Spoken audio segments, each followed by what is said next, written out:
నమస్తే, welcome to our channel. నేను ఆదిత్య. రాసలీల వ్యవహారంలో దొరికినటువంటి సత్యవేడు ఎమ్మెల్యే కోనేటి ఆదిమూలం విషయంలో ఇప్పుడు టీడీపీకి సంబంధించినటువంటి కొంతమంది నేతలు చేస్తున్నటువంటి వ్యాఖ్యలు ఇప్పుడు సోషల్ మీడియా వేదికగా కాస్త బలంగానే వినిపిస్తున్నాయి.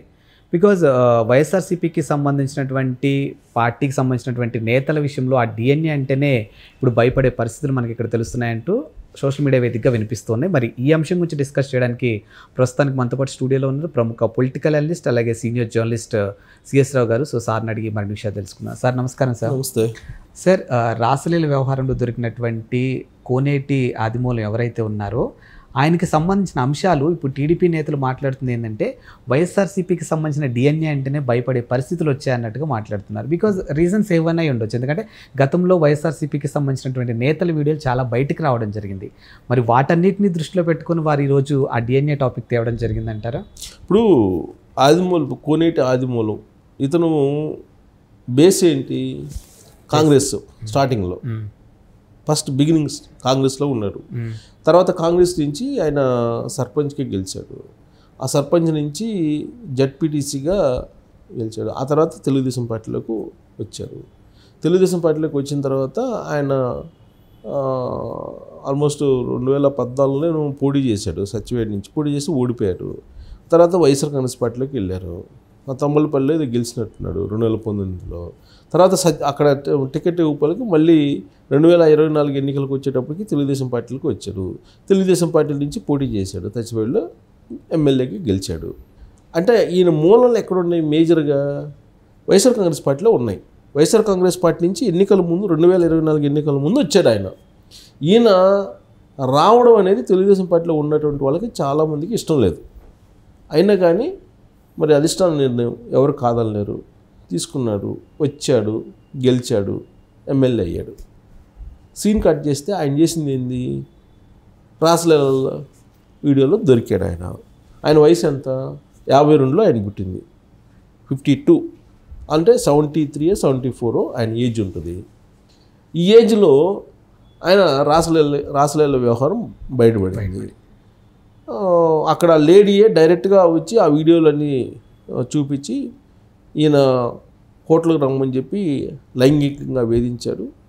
ఆ లైంగికంగా వేధించడంతో పాటు అర్ధరాత్రి అపరాత్రి లేకుండా ఫోన్లు చేసి ఇచ్చికిచ్చేవాళ్ళు.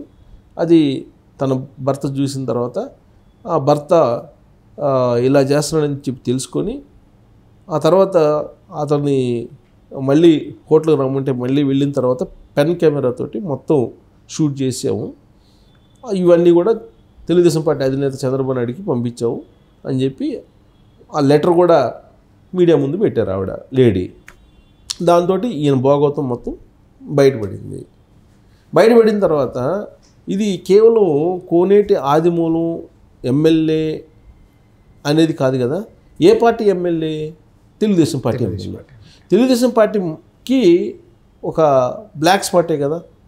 అందుకని ఇమీడియట్గా అతన్ని సస్పెండ్ చేసేసారు తెలుగుదేశం పార్టీ. ఎందుకు సస్పెండ్ చేసింది? ఈ మధ్యకాలంలో వచ్చినటువంటి ఈ బ్లూ వీడియోలన్నీ ఎవరి? వైఎస్ఆర్ కాంగ్రెస్ పార్టీ. అంతకుముందు కూడా 2019లో కూడా జగన్మోహన్ రెడ్డి అధికారంలో ఉన్నప్పుడు కూడా వచ్చినటువంటి బ్లూ వీడియోలన్నీ వైఎస్ఆర్ కాంగ్రెస్ పార్టీ. ఆంధ్రప్రదేశ్ సమాజం ఏమనుకుంటుంది? వైఎస్ఆర్ కాంగ్రెస్ పార్టీలో ఉండేటువంటి వాళ్ళు అంతా ఇదే రకమా అని చెప్పి ఒక భావన వచ్చేసింది. వాళ్ళ మీద ఒక రకమైన చులకన భావం, లేదంటే ఒక రకమైనటువంటి ఏకమైనటువంటి భావం వచ్చేసింది వైఎస్ఆర్ కాంగ్రెస్ పార్టీకి సంబంధించినటువంటి చాలామంది లీడర్లు చేస్తున్నటువంటి వ్యవహారాల మీద. అందుకే కదా 2024 ఎలక్షన్లో 11 మంది ఎమ్మెల్యేలకి పరిమితం చేశారు ఆ పార్టీని. సో కాబట్టి ఆ పార్టీకి ఏదన్నా ఉంది డిఎన్ఏ అంటే బ్లూ డిఎన్ఏ ఉంది. సో ఆ పార్టీ నుంచి వచ్చేటువంటి లీడర్లను తీసుకుంటే ఎలా ఉంటుంది అని చెప్పి చెప్పడానికి ఒక నిదర్శనం ఇప్పుడు కోనేటి ఆదిమూలం వ్యవహారం. భవిష్యత్తులో కనుక మళ్ళీ వైఎస్ఆర్ కాంగ్రెస్ పార్టీ వాళ్ళ నుంచి వచ్చే వాళ్ళని తీసుకుంటే ఇలాంటి పరిస్థితి వస్తే తెలుగుదేశం పార్టీ కూడా అబాస్పాలు అవుతుంది కదా. అప్పుడు వైఎస్ఆర్ కాంగ్రెస్ పార్టీకి తెలుగుదేశం పార్టీకి తేడా ఏముంటుంది అనేటువంటి భావన కలుగుతుంది అనేది తెలుగుదేశం పార్టీలో ఉండేటువంటి వాళ్ళ ఆలోచన, ఫీలింగ్. ఇప్పుడు మనం వైఎస్ఆర్ కాంగ్రెస్ పార్టీని చూసాము. మొన్నటి వరకు ఏం జరిగింది? వరుసగా మొత్తం ఈ 2 నెలల నుంచి మొత్తం వీడియోలు అయ్యే కదా. ఇప్పుడు అక్కడ సాయిరెడ్డి శాంతి వీడియో, దువ్వాడ శ్రీనివాస్. తర్వాత దువ్వాడ శ్రీనివాస్ది నడిచింది. ఆ తర్వాత ద్వారంపూడి చంద్రశేఖర్ రెడ్డిది ఏదో ఉందని చెప్పి ఆ ప్రచారం జరిగింది. అనంతబాబు. తర్వాత అనంతబాబుది అయితే అసలు దారుణమైనటువంటి పరిస్థితి అనంతబాబుది. కుక్కల విద్యాసాగర్. కుక్కల విద్యాసాగర్. కుక్కల విద్యాసాగర్ది లేటెస్ట్. కుక్కల విద్యాసాగర్ది ఆ హీరోయిన్ ఇది మొత్తం వరుసగా ఎపిసోడ్లు తీసుకుంటే వైఎస్ఆర్ కాంగ్రెస్ పార్టీ. ఇవన్నీ చూసిన తర్వాత ఆంధ్రప్రదేశ్ సమాజం ఏమనుకుంది, అసలు ఒక్కొక్కరు మొత్తం ఇంతేనా వైఎస్ఆర్ కాంగ్రెస్ పార్టీలో అందరూ ఇదే బ్యాచా అనుకున్నారు కదా.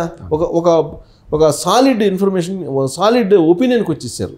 వైఎస్ఆర్ కాంగ్రెస్ పార్టీ అంటే ఇంతేనా, ఇలాంటి వాళ్ళైనా, అందరూ ఇదే బ్యాచ్ లాగా ఉంది. ఆల్మోస్ట్ అందరు కాకపోయినా 100% కాకపోయినా అందరూ ఇదే బ్యాచ్లో, యథా రాజా తదా ప్రజా అన్నట్టుగా ఉంది వ్యవహారం అని ఒక సాలిడ్ అభిప్రాయానికి వస్తున్నటువంటి తరుణంలో ఈ వీడియో బయటపడింది తెలుగుదేశం పార్టీకి సంబంధించి. యాక్చువల్గా తెలుగుదేశం పార్టీ డిఎన్ఏ కాదు అవుతుంది, వైఎస్ఆర్ కాంగ్రెస్ పార్టీ డిఎన్ఏ. కానీ తెలుగుదేశం పార్టీ మీద ఇప్పుడు ఎమ్మెల్యేగా ఉన్నాడు కాబట్టి తెలుగుదేశం పార్టీ మీద ఈ బ్లాక్ స్పాట్ పడింది. ఇప్పుడు అంతకుముందు 2019 నుంచి 2024 మధ్యలో ఏం జరిగింది, అప్పుడు కూడా అదే కదా. అప్పుడు కూడా అక్కడ ఉండేటువంటి అవంతి శ్రీనివాసు లేకపోతే అంబటి రాంబాబు గంట అరగంట, ఆ తర్వాత అక్కడ ఉండేటువంటి గోరంట్ల మాధవ్ వీడియో కాల్స్, ఇవే కదా మొత్తం. ఇవన్నీ చూసిన తర్వాత ఏంటంటే ఒక రకమైనటువంటి ఒపీనియన్ వైఎస్ఆర్ కాంగ్రెస్ పార్టీ మీద వెళ్ళిపోయింది, నెగిటివ్ ఇంపాక్ట్. ఈ నెగిటివ్ ఇంపాక్ట్ బలంగా వెళ్ళినటువంటి తరుణంలో తెలుగుదేశం పార్టీ నుంచి ఇది రాగానే అది మైన్యూట్ అవుతుంది కదా, అంటే డైల్యూట్ అయిపోతుంది కదా, డైల్యూట్ అయిపోయే అవకాశం ఉంది కదా.